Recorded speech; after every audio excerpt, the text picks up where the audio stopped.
Hello everyone, welcome back in English यान, जहां हम सीखते हैं बहुत ही इजी वे में इंग्लिश को, वो भी आपकी अपनी मनपसंद भाषा हिंदी में। गाइस, पिछली 2 वीडियो में हमने बिगिनर्स को बेसिक लेवल पर टेंस का इंट्रोडक्शन कराया था, जिन्हें टेंस क्या है, किसे कहा जाता है, उसके टाइप्स या प्रकार कितने हैं, इसके बारे में अगर बिल्कुल भी पता नहीं तो आप इस वीडियो को देखने से पहले उन पिछले 2 वीडियोज़ को डिस्क्रिप्शन में दिए गए लिंक द्वारा जाकर चेक कर सकते हो, ताकि आज की ये वीडियो शुरुआत से आपको बेहतर तरीके से समझ सके। तो जल्दी से जाइए और टेंस इंट्रोडक्शन के पिछले 2 वीडियोज़ को भी देख लीजिए। उसके बाद आपको इस वीडियो को देखना है। इस वीडियो में गाइस हम टेंस का सबसे पहला और most important tense present indefinite tense, जिसको ही हम सिंपल प्रेजेंट टेंस इस नाम से भी जानते हैं, उसके बारे में पढ़ेंगे। तो गाइस, आज का हमारा वीडियो टॉपिक है प्रेजेंट इंडेफिनिट टेंस या फिर सिंपल प्रेजेंट टेंस। इसको हिंदी में अनिश्चित वर्तमान काल या सामान्य वर्तमान काल कहा जाता है। ओके, इनडेफिनिट इसका मतलब होता है अनिश्चित और सिंपल का मतलब होता है सामान्य या सादा। अब ये सिंपल प्रेजेंट टेंस जो है, इसका यूज़ रेगुलर की जाने वाली हमारी आदतें यानी कि हैबिट्स, रूटीन यानी कि हमारी दिनचर्या, या फैक्ट यानी कि सच बताने के लिए किया जाता है। For example, I watch TV, मैं टीवी देखता हूँ, ये मेरे आदत में शामिल है। या हम कहेंगे ये मेरी आदत है, मैं रोज़ मेडिटेशन करता हूँ, ये हमारा रूटीन है। पृथ्वी या धरती गोल घूमती है, ये एक फैक्ट है यानी कि एक सच्चाई है। अब देखिए, यहाँ ध्यान देने वाली एक बात है, जो कि है इन सभी चीज़ों का कोई स्पेसिफिक टाइम यहाँ हमें पता नहीं चल रहा है, पर ये सभी चीज़ें रेगुलर होती है, रेगुलर में है। मैं कब टीवी देखता हूँ, रात में, सवेरे या दोपहर को, ऐसा यहाँ पर कुछ भी मेंशन नहीं है, पर मैं टीवी देखता ज़रूर हूँ। पर कब देखता हूँ? जब मुझे टाइम मिले तब मैं टीवी को देखता हूँ, यानी कि ये काम अभी, इस वक्त, इस घंटे, इस दिन या इस साल कभी भी हो सकता है। इस सिंपल प्रेजेंट टेंस को पहचानने की एक और ट्रिक ये है कि इस टेंस के जो वाक्य है या इस टेंस के जो सेंटेंसेस होंगे, उनके पीछे ता है, ती है, ते है आपको देखने को मिलेंगे, जैसे खाता है, सोती है, जाता है, खेलती है, एट्सेट्रा। अब कुछ एग्जाम्पल्स हम देखेंगे जिसके द्वारा आपको इस टेंस को समझने में आसानी हो। सबसे पहले हम इस टेंस के पॉजिटिव सेंटेंसेस को देखेंगे, यानी कि सकारात्मक वाक्यों को देखेंगे। आई प्ले क्रिकेट, यानी कि मैं क्रिकेट खेलता हूँ। अब इस वाक्य में, इस सेंटेंस में सब्जेक्ट है आई, मेन वर्ब है प्ले। प्ले ये वर्ब की फर्स्ट फॉर्म है और हमारा ऑब्जेक्ट है क्रिकेट। ओके, यानी कि आपको यहाँ याद रखना है कि सिंपल प्रेजेंट टेंस का फॉर्मूला है सब्जेक्ट प्लस मेन वर्ब, यानी कि वर्ब की फर्स्ट फॉर्म प्लस ऑब्जेक्ट। ये सिंपल प्रेजेंट टेंस का फॉर्मूला है, यानी कि सिंपल प्रेजेंट टेंस में जितने भी वाक्य बनेंगे वो इस फॉर्मूला के हिसाब से ही बनते जाएंगे। अब आप इस वाक्य को देखिए, ही गोज़ टू स्कूल, यानी कि वह स्कूल जाता है। अब बताइए, इन दोनों सेंटेंसेस में आपको क्या फ़र्क ध्यान में आ रहा है? यहाँ हमें सिंपल प्रेजेंट टेंस का पहला रूल ध्यान में लेना है। अगर वाक्य में आई, यू, वी, दे अगर होंगे तो उनके साथ आपको मेन वर्ब यानी कि वर्ब की फर्स्ट फॉर्म यूज़ करनी है। और अगर जब सब्जेक्ट थर्ड पर्सन सिंगुलर हो, जैसे ही, शी, ईट, सीता, प्रिया, रमेश या कोई भी नाम, तो तब उस वक्त हमें वर्ब के फर्स्ट फॉर्म के साथ यानी V1 के साथ एस या ES लगाना है, और इसीलिए हमने यहाँ गो के साथ ES लगाया है। He goes to school. अब कुछ और एग्जाम्पल्स हम देखेंगे। We eat chapatis, Riya eats chapatis, I read a newspaper, she reads a newspaper. यहाँ पर देखिए, रिया और शी ये थर्ड पर्सन सिंगुलर सब्जेक्ट होने के कारण हमने वर्ब के आगे एस जोड़ा है। अब एस को कब कहा और किसके साथ लगाए, और ES कहा और किसके साथ लगाए, ये हम जान लेते हैं। अगर वर्ब के आखिर में आपको O, S, SH, CH, X दिखाई दे तो आपको वहाँ ES लगाना है, अदरवाइज आपको S लगाते चलना है। For example, I eat, she Yeats, I jump, he jumps, I teach, he teaches. और अगर वर्ब के आखिर में आपको Y दिखाई दे तो Y के जगह I लिखकर आपको ES लगाना है। For example, cry cries, try tries, fly flies. पर अगर वर्ब में वाई के सामने या वाई के पहले ए ई आई ओ यू इनमें से कोई स्वर हो तो फिर वहाँ पर वाई के जगह वाई का आई नहीं होगा, यानी कि वाई के स्थान पर हमें आई नहीं लगाना है, बस एस लगाना है। For example, guy guys, day days, boy boys. तो फ्रेंड्स, ये थे सिंपल प्रेजेंट टेंस के पॉजिटिव सेंटेंसेस। अब हम देखेंगे सिंपल प्रेजेंट टेंस के नेगेटिव सेंटेंसेस यानी कि नकारात्मक वाक्य। For example, I go to school, I go to school. ये एक पॉजिटिव सेंटेंस है। इसका नेगेटिव सेंटेंस बनेगा I do not go to school. और शी गोज़ टू स्कूल का नेगेटिव सेंटेंस यहाँ पर बनेगा she does not go to school. यहाँ पर हम डू नॉट के बदले में डू नॉट के जगह डोंट और डज़ नॉट के जगह पर डजंट ऐसे कॉन्ट्रैक्शन यूज़ कर सकते हैं। कॉन्ट्रैक्शंस का मतलब इनके शॉर्ट फॉर्म्स। ओके, यहाँ पर एक और रूल हमें याद रखना है, वो ये है कि सब्जेक्ट अगर आई, वी, यू, दे इनमें से हो तो पॉजिटिव सेंटेंस में हम डू का यूज़ करेंगे और नेगेटिव सेंटेंस अगर होगा तो हम डू नॉट का प्रयोग करेंगे। और अगर सब्जेक्ट ही, शी, ईट और एनी नेम हो तो पॉजिटिव सेंटेंस में हम डज़ का यूज़ करेंगे और नेगेटिव सेंटेंस में डज़ नॉट यूज़ करेंगे। साथ ही में एक बात आपको यहाँ हमेशा याद रखनी है, जब भी हम डज़ नॉट का यूज़ करते हैं तब हमें वर्ब को यानी कि मेन वर्ब को ई या ई एस नहीं लगाना है। यहाँ पर देखिए, शी गोज़ टू स्कूल का नेगेटिव बनाते वक्त हमने यहाँ she does not go to school कहा है, यानी कि हमने गो इस वर्ब को एस या ई एस नहीं लगाया है, क्योंकि यहाँ ऑलरेडी पहले से डज़ नॉट का यूज़ हमने किया है। तो ऐसे वक्त हम किसी भी वर्ब के साथ एस या ई एस नहीं जोड़ेंगे। ये रूल भी हमें अच्छे से याद कर लेना है।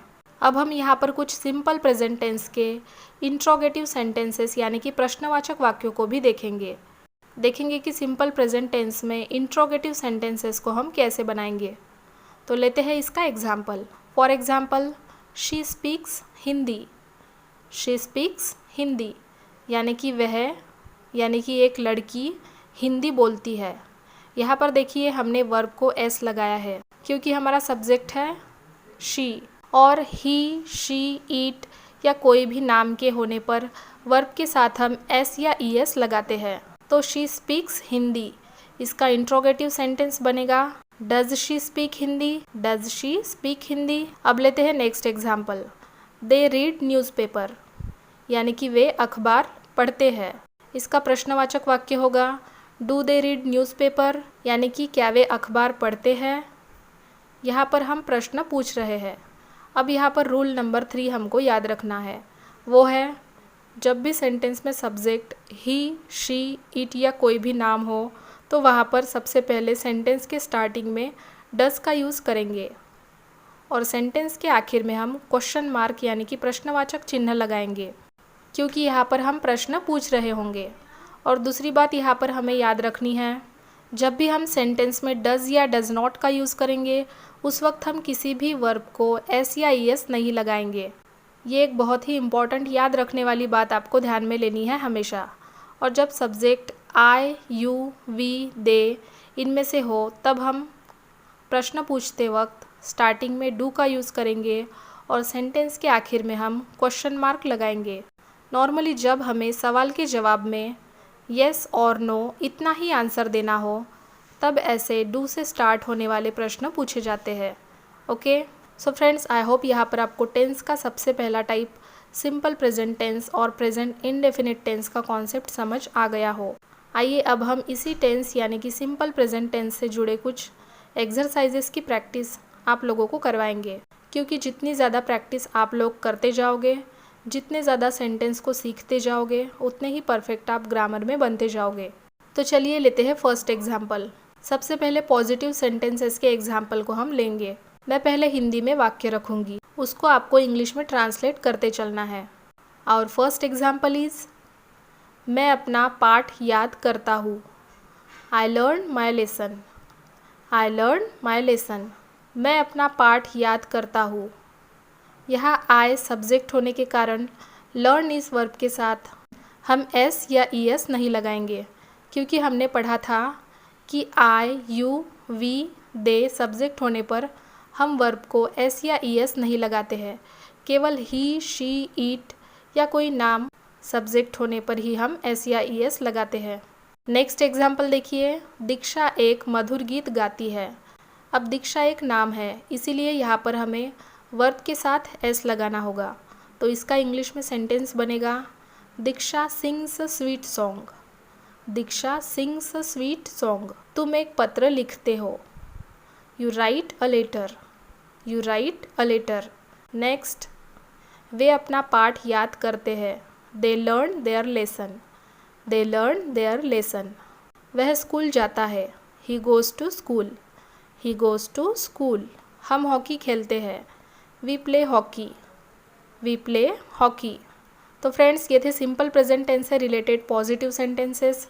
अब हम इसके कुछ नेगेटिव सेंटेंसेस के एग्जाम्पल्स भी देखेंगे। यहाँ हम आई, यू, वी, दे इनके साथ डू का यूज़ करेंगे अगर पॉजिटिव सेंटेंस हो तो। और यहाँ हम नेगेटिव सेंटेंसेस को देख रहे हैं, इसलिए यहाँ पर आई, यू, वी, दे इन सब्जेक्ट के साथ हम डू नॉट यूज़ करेंगे। और अगर ही, शी, ईट या कोई नाम होगा एज सब्जेक्ट तो हम डज पॉजिटिव सेंटेंस में यूज़ करेंगे और नेगेटिव सेंटेंस के लिए डज नॉट यूज़ करेंगे। ओके, तो लेते हैं हमारा सबसे पहला एग्जाम्पल। मैं अपना पाठ याद नहीं करता हूँ, आई do not learn my lesson. I do not learn my lesson. Way hockey नहीं खेलते हैं, they do not play hockey. They do not play hockey. वह एक पत्र नहीं लिखता है, ही डज नॉट या he doesn't write a letter. Diksha एक मधुर गीत नहीं गाती है, Diksha doesn't sing a sweet song. Diksha doesn't sing a sweet song. तुम स्कूल नहीं जाते हो, you do not go to school. You do not go to school. हम अपनी किताबें नहीं पढ़ते हैं, we do not read our books. We do not read our books. तो इस प्रकार ये थे हमारे कुछ सिंपल प्रेजेंट टेंस के नेगेटिव एग्जाम्पल्स। अब आखिर में हम सिंपल प्रेजेंट टेंस के कुछ इंट्रोगेटिव सेंटेंसेस के एग्जाम्पल्स भी देखेंगे। यहाँ पर हम सेंटेंस के स्टार्टिंग में सब्जेक्ट के हिसाब से डू या डज का यूज़ करेंगे। जैसे ही, शी, ईट या किसी नाम के साथ हम डज का यूज़ करेंगे और आई, वी, यू, दे इन सब के साथ हम डू का यूज़ करेंगे और लास्ट में क्वेश्चन मार्क देंगे। तो लेते हैं हमारा फर्स्ट एग्जाम्पल। क्या वह किताब पढ़ता है, does he read a book. Does he read a book. यह सब्जेक्ट ही होने के कारण प्रश्न डज से पूछा गया है। और दूसरी बात, जब भी सेंटेंस में डज या डज नॉट आए तो हम किसी भी वर्ब को एस या ई एस नहीं लगाते हैं, इसलिए यहाँ पर रीड इस वर्ब को एस या ई एस नहीं लगाया गया है। नेक्स्ट एग्जाम्पल इज़, क्या मैं तुम्हें एक कलम देता हूँ, do I give you a pen. Do I give you a pen. क्या वह एक पत्र नहीं लिखती है, does she not write a letter. Does she not write a letter. वह स्कूल कब जाता है, when does he go to school. When does he go to school. तुम कौन सी किताब चाहते हो, which book do you want. Which book do you want. So friends, इस तरह यहाँ पर हमने काफ़ी इजी तरीके से और काफ़ी डिटेल में टेंस का सबसे पहला टाइप सिंपल प्रेजेंट टेंस को एक्सप्लेन किया है। आई होप ये जानकारी आपको पसंद आई हो। गाइज़, इसी तरह हम टेंस के 12 टाइप्स को ईजी तरीके से हमारी आने वाली टेंस की सीरीज़ में कवर करने वाले हैं। तो जो लोग हमारे इस चैनल पर नए आए हो वो लोग ईजी इंग्लिश लर्निंग वीडियोस को पाने के लिए हमारे इस चैनल को सब्सक्राइब ज़रूर कर लें, ताकि हमारी आने वाली हर नई वीडियो का नोटिफिकेशन आप लोगों तक टाइम पर पहुंच सके। आपके कुछ डाउट्स एंड क्वेरीज होंगे तो आप हमें उसे कमेंट बॉक्स में लिखकर पूछ सकते हो। हम आपकी सहायता करने की पूरी कोशिश करेंगे। सो फ्रेंड्स, आज के लिए बस इतना ही। फिर मिलते हैं नेक्स्ट वीडियो में एक नया टॉपिक आप सब लोगों के लिए लेकर। तब तक keep learning, keep practising, keep sharing. Bye bye and take care.